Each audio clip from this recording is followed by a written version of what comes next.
Welcome to Talking to the Torso. I'm with Sam. G'day, Sam. G'day, Dale. How are you, mate? G'day, brother. This is Sam from Gumtree Hill Woodworks down in Tassie. Sorry, I need to imbibe. How you been, mate? Yeah, excellent, mate. Yeah, just got back from a little sneaky weekend getaway up north to celebrate another lap around the sun. Very nice. Yeah. Awesome. Hey, thanks very much for doing this. I know that we're now at what's this? Attempt number 5. Oh, mate, I'm not gonna put one down the middle of the fairway about a couple practice swings. Oh, mate, you may as well throw me completely under the bus. A few practice swings. Yeah, it's been an absolute Barry Crocker trying to do this, hasn't it? We're all better men for it. So I really appreciate it. And this is basically the proper first one of Talking to the Torso. Yeah, so I guess I thought it would be really interesting to have a bit of a yarn to you because your story is really interesting. So yeah, so I'm Okay. I'm, I'm keen to know, yep, how did you actually get involved in all the woodworking stuff? So I sort of have more or less two stages of the woodworking stuff. The first one has been the lifelong career in woodworking, more so staircase building. Okay. So that one I just jumped straight into out of a couple of pretty lousy attempts at finishing high school. So yeah, through a bunch of comical errors on my own part, me and high school parted ways. And then I Amicably. was sort of yeah, as long as you don't ask them. No, it wasn't that bad. I was just being a class clown was far more my priority than my future and financial security, it seemed. So I was sort of yeah, we parted ways and then my mother just said, listen, you're not going to be a 14, 50-year-old, 15-year-old dropout that hangs around and skateboards full time. So I would try again to study, try and get a full-time job, try and just let's take steps forward. So yeah, sure enough, honestly, I don't know how I got into woodworking specific. I think I was just looking for the easy way out, and sitting in an office or a laboratory at that point in my life it still doesn't seem like something that I could handle, to be honest. So So yeah, how old working were with you my roughly hands, about that stage? I I must have turned 15. It must have been early into 15. So yeah, the equivalent of our year 10, which is probably the equivalent of the States prime GED age, maybe. Yep. So yeah, I sort of left high school before getting that national recognized year 10 certificate credential, we call it. So from there, I went through the government funded TAFE system and got all learned up through the taxpayers' money and the stellar government system around all the colorful characters that weren't fit for the school system as well. And I guess you could say I might be one of the success stories because I came out that side, the other side, with an illustrious career in staircase buildings. So yeah, so that's sort of the first wave, and over the last couple of years, I've sort of slipped into my new wave, which is the sort of the love for furniture making and hand tool woodworking, essentially. So were Yeah. you doing any of that stuff before you moved from interstate? So because where were you when you were doing all that stuff with the stair building? So grew up on the Gold Coast. So I done got my bearings on the Gold Coast and Brisbane, Northern New South Wales, that sort of thing. And then we've moved down to Tasmania in the last 6 or 7 years. Okay. So what brought you down to the Apple Isle? We'd been here a couple of times on holidays, fell in love with it immediately, as people from the mainland do. And yeah, we just sort of we'd all flirted for a little bit with the idea of just just throwing a dart at a dartboard and changing our life drastically. Me and my partner, we both had decent. We both had great lives, day-to-day lives. Routine was fantastic. Both had illustrious careers, but just sort of a little bit antsy. You get into a routine, everything, even though you try and do new things and that sort of stuff, everything does start to feel like a routine, feel a little bit monotonous. So we just thought, let's just shake the life up, make it exciting before it gets boring, before it gets tedious. And we thought, let's just go somewhere no one knows us and have a brand new start, make our life look completely different, and yeah, take it from there. So yeah, Tasmania was just it was the logical step, yeah, for us at that stage. That's quite interesting that all the people from outside of Tasmania try to come in and all the ones who grew up in Tassie try to get out. Seems that way, right? It really does. I think so. Because how long were you on the Gold Coast with the stair building stuff? The totality of my stair building on the Gold Coast probably would have been about 18 or 19 years. Okay. So started at about 15 years, and then yeah, probably would have been about 32, 33 when we left and come down here, Yep. which puts me almost at 40 now, so the maths works. Still got a bit to go before you get this sort of grey hair, mate. I don't have enough left for it to go grey, mate. Yeah, I've worked out I'm going grey from the top down.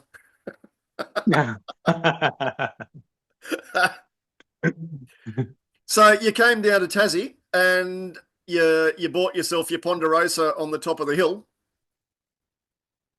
So are you completely off grid there, or are you still attached to main stuff? No, we haven't cut the cord completely yet. We're still on city power. We had to pay to get power poles up here to the block. Yep. That was probably we probably could have gone with solar, but I was just ignorant in building. I was doing a lot of the building process for the first time, educating, studying as I went. And with essentially a machine shop now, which I'm hoping to grow a lot bigger, have a lot bigger. I'd love to just drop gigantic three-phase machinery in here right now. I wasn't educated or confident enough to run anything off solar for that reason. So yeah, I just bit the bullet and paid the fucking 20,000 or whatever it was to get power poles up to the block. But other than that, yeah, we're on rainwater, we're on septic tank. We have to dispose of our own waste and recycle. So yeah, just the electricity is the only tether we got Yep. at this stage. Cool. Yeah. No, that's fabulous. So what then started the change with your woodworking into more of the hand builds and more of the custom type of stuff?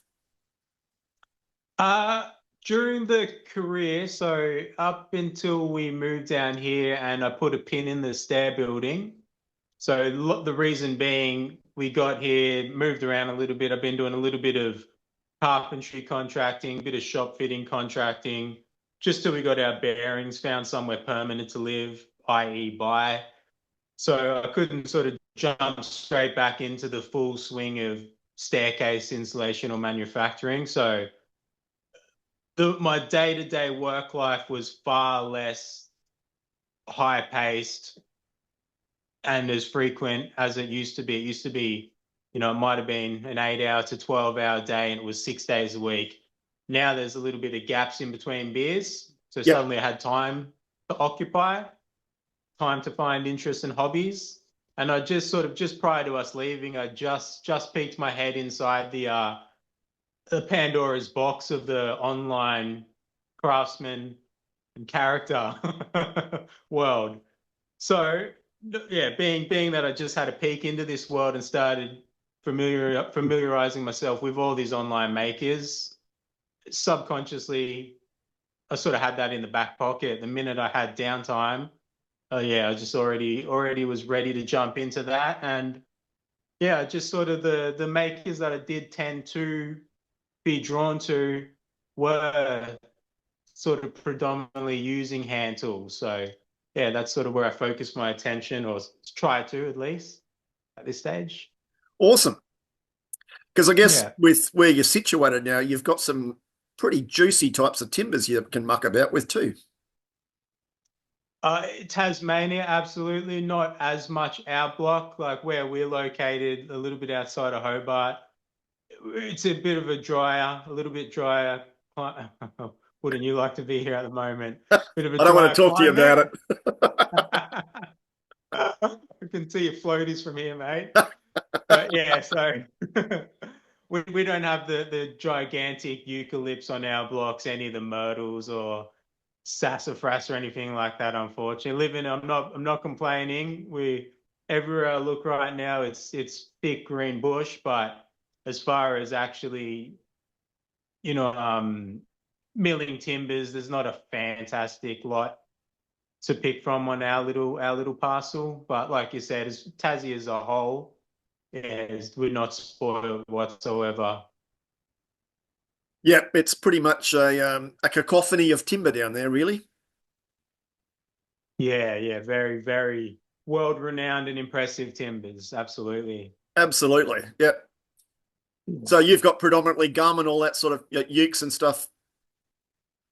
Yeah, exactly. It's not much more than that on our block, Dale. It's gums, native cherries. They're just not big enough to really, and they don't come down that often. They're semi-parasitic and they hang on to those gum roots like their whole life depends on it. Yep. So yeah, it's native cherries, eucalypts, the underdeveloped wattles you get in dry climates, and the she oaks. She oaks, you got some decent she oaks as well.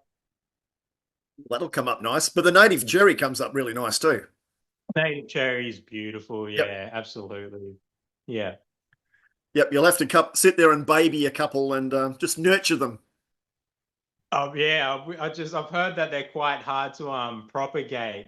I haven't looked deep into it, but I'd love to be able to actually propagate them and just throw them everywhere. Sam's nursery. Yeah, right. Yeah, absolutely.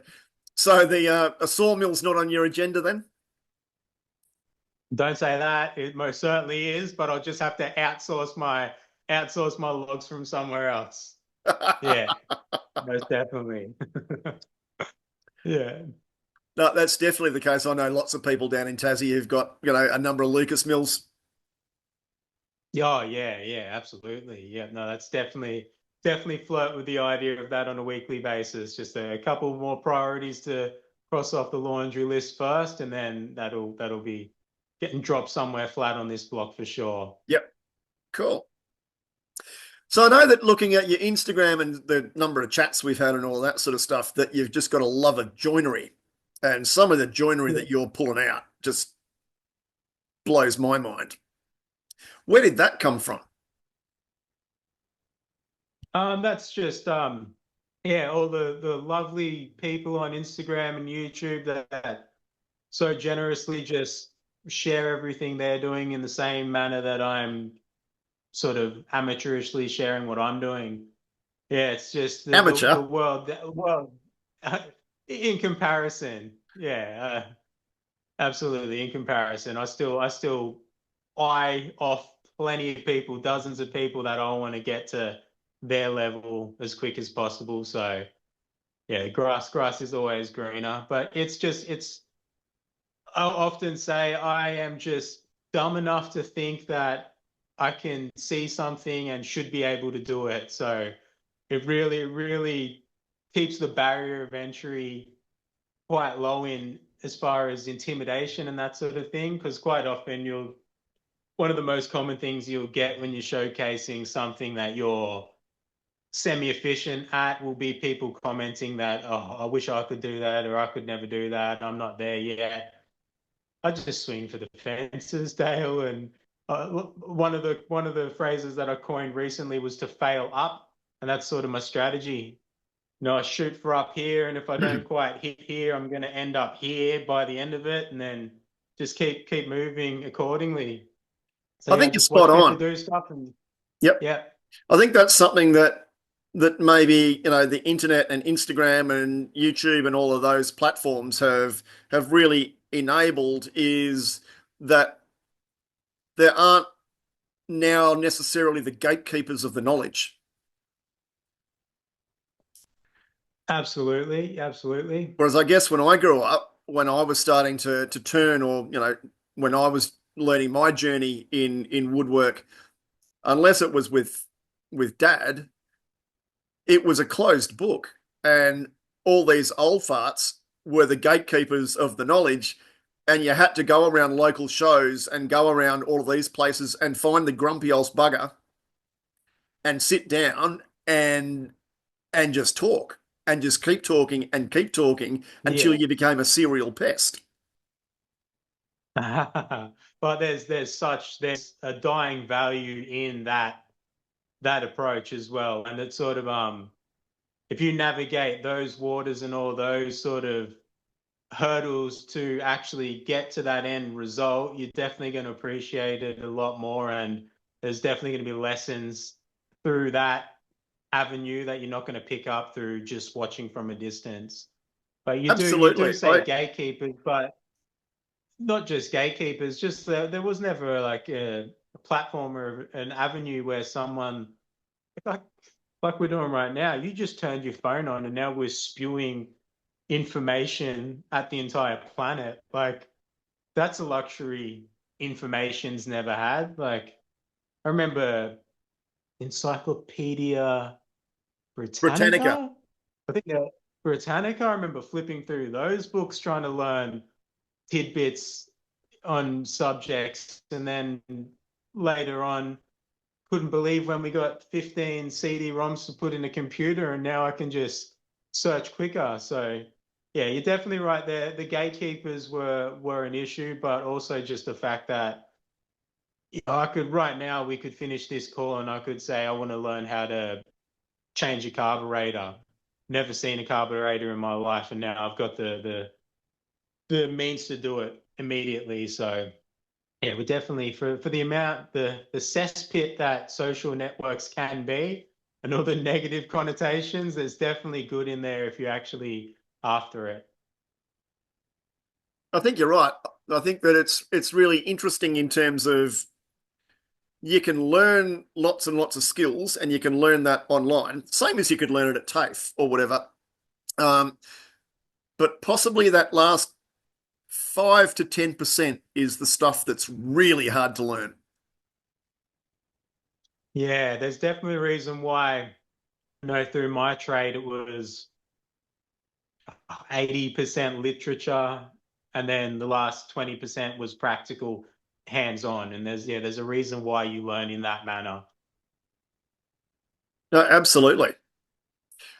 So where did the love of starting to make video and record all of your journey and your ups and downs and your trials and tribulations, and because I love the fact that you don't get rid of your cock ups. You show it warts and all. And I love that. Yeah, I probably wouldn't be as consistent as I am posting if I got rid of all the cock-ups, mate. Yeah, not a lot comes out Mickey Mouse, unfortunately. So yeah, we've got to keep that in to pad it out and fluff it out a little bit. Scrapwood Challenge 2024 for both of Yeah, yeah, us. right. Exactly right. Amen. Um, it just seemed, yeah, that approach seemed like that's the way I'm learning and connecting with, pardon me, with everybody that I'm learning from. So yeah, I feel like you'd be giving this platform a sort of disservice, taking from it and not giving back. And yeah, so it just seemed like the rite of passage to pay it forward essentially. And I genuinely like it's not lip service when I'm talking to people and you know giving them praise or appreciating them likewise. That's I genuinely do enjoy the connection that we have in our little communities here. So yeah, it was just a natural progression to take and then give back. And I think the interesting thing that you show in your videos is you wear your heart on your sleeve. and it's a bit warts and all. And if you're having a bad day or you're having a bad head day or whatever else, you talk about it. And I think that's a Yeah, refreshing thing. And I think there's so many people now in our type of community who may have had some sort of challenges in terms of some headspace stuff or some mental health stuff or needing to have some sort of outlet of relaxation or whatever else, and that woodworking is something that is able to provide that sort of calm zen headspacey type of thing that you can lose yourself in a little bit. absolutely. Yeah, it's no matter how you unpack it, it's therapeutic. Like even through all my rough patches, like I credit being a craftsman and going to work every day. And like you said, being able to drown out everything, dial in, focus on something that most definitely served uh, um, a purpose that was completely there. Nothing compared, excuse me, to the positive I got out of being a craftsman and my mental health at that stage. Sorry, a little bit of a word jumble.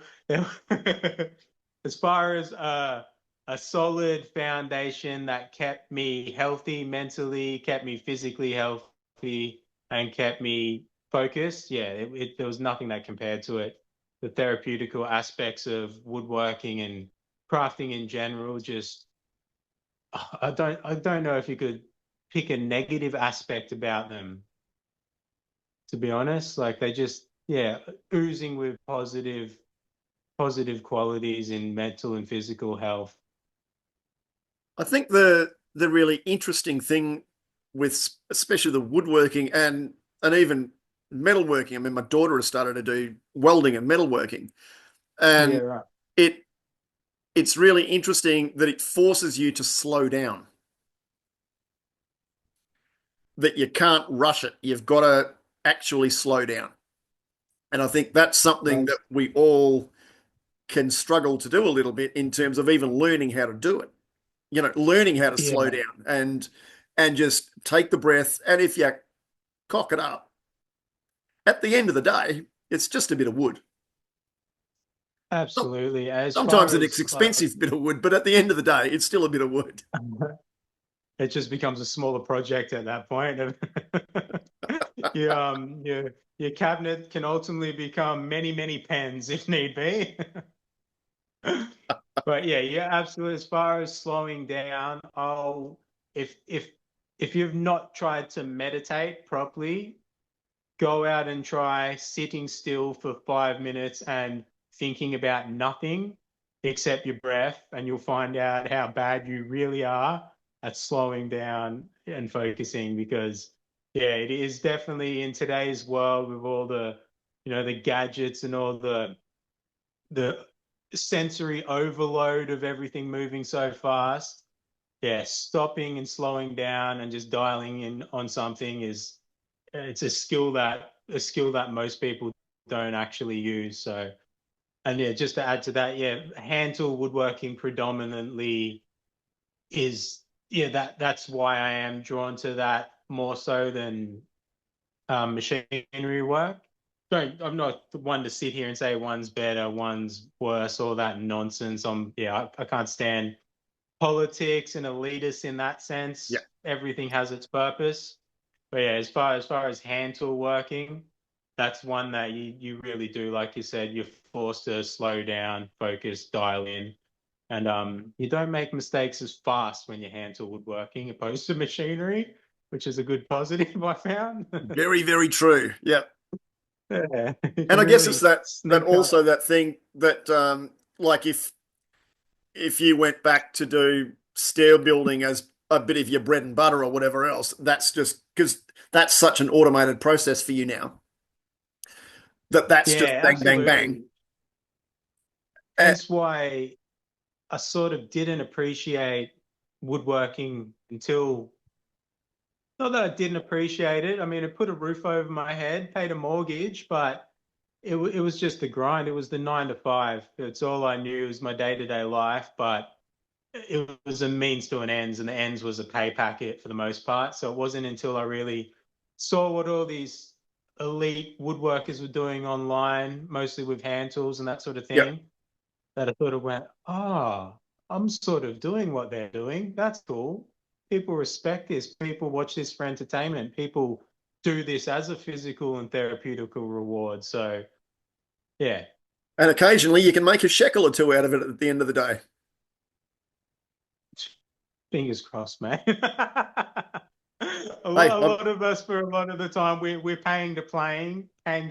But I mean, at the end of the day, there's worse things to waste money on, isn't there? yes, we've had that chat about pricing, haven't we?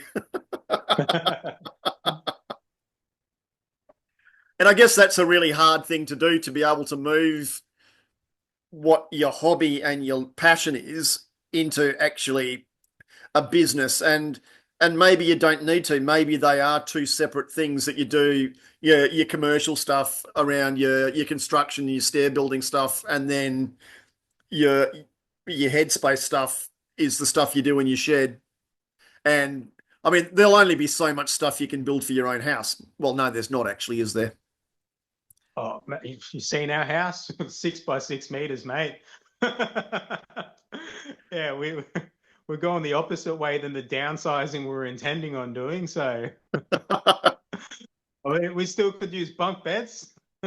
Well, but that's it. But you've also got the ponderosa of a block, so it wouldn't surprise me if you start a build at some stage. Yeah, exactly right.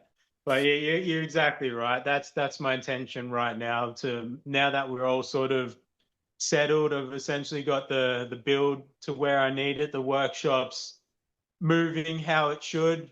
Um, yeah, I'm definitely intending on moving back into the staircases full time, and then the furniture is going to be for the love of the game. And yeah, if we get the odd commission here and there to sell, and it makes sense, I'd love to do it. But yeah, it's an important like factor to bring up with people that are getting into it, that want to immediately throw their pride and joy and their passion hobby into a money earner, because yeah, that's a very quick way to suck all the fun out of a hobby, is to rely on it for an income. Especially if you start with time frames and budgets and all of that stuff. Yeah, yeah. And especially if you're not a seasoned vet, you're obviously going to take far longer than a seasoned vet, and he's going to be charging this much. You're not justified at charging this much, and you're going to be taking 10 times longer than they're going to be taking. So yeah, there's a lot of variables there that are going to end up in you not really getting paid what you think you should be, or probably not what you deserve to. But yeah, two sides to a Yeah. coin there. And that's really interesting because that can also really vary depending on where you physically are. And I guess you're located now in a place that's very, very well renowned for timber and for artisans and woodworkers and all of that stuff. So you're immediately playing with the big boys. And many of Yeah, those that's boys have been definitely playing true. for, a long time, and they're knowing, really, yeah, how to work it. Yeah, absolutely. You like have a look at the the type of maker that comes from here, excuse me. You wouldn't be mistaken to think they just wandered out of the bush from 200 years ago, and they're making furniture accordingly. So yeah, you hit the nail on the head with artisan. There's yeah, Tasmania embodies the artisan about as good as the world at this point. So yeah, absolutely right. Have you been into the Hobart Museum I recently? have not actually. Oh, That was on a point of topic this week. Actually, someone gave me the recommendation, as the Wooden Boat Festival was just going on yep. down there at the wharf. So I think they had a couple exhibitions throughout there as well. So I haven't. No, absolutely need to.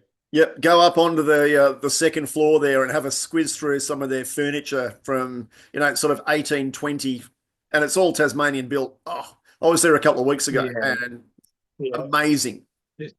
Yeah, echoing the intel I was told days ago. So that's definitely the universe and four people telling me to get a move on and go down there. So yeah, next time I'm in town at the pub, we'll wander across.